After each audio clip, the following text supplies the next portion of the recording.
telling you, if you're a believer in this house, you will face judgment for the calling that is on your life. And sometimes, listen, I don't want you to think that all callings are just some type of a role in the church.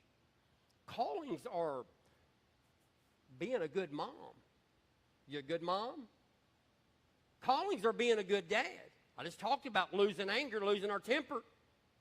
I put a calling on your life to be a good dad. Now let's put it more practical. Y'all aren't preachers. You're not up here. I am. So let's just talk about that. I called you to be a good dad. Talk to me about that. That's the calling. The only thing I wanted you to do in your life, because your child is anointed. Your child is a prophet. Your child is going to be an author. Your child is going to preach the gospel. Your child is going into politics, is going to hold an ethical standard that no one else will do. What you do to lead your child, that comes home, don't it?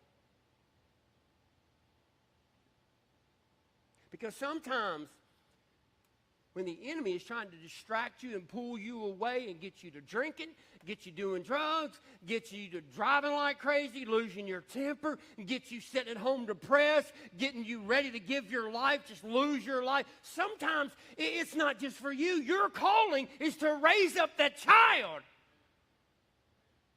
Your calling is to be a good neighbor to that old man across the street.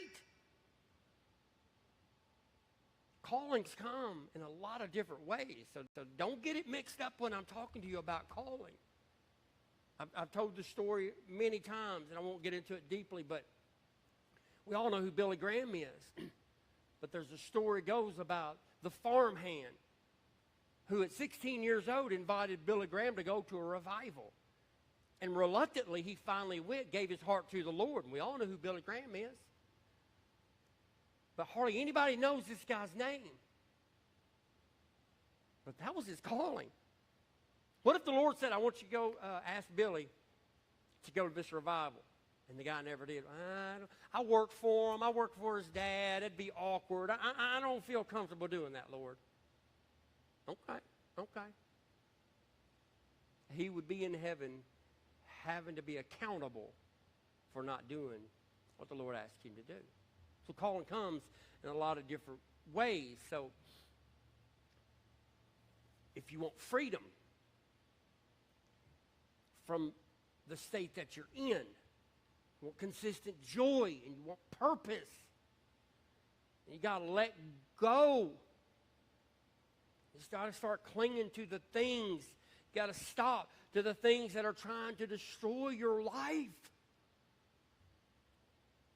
Everybody in here, we're all grown. We've got to finally let it go.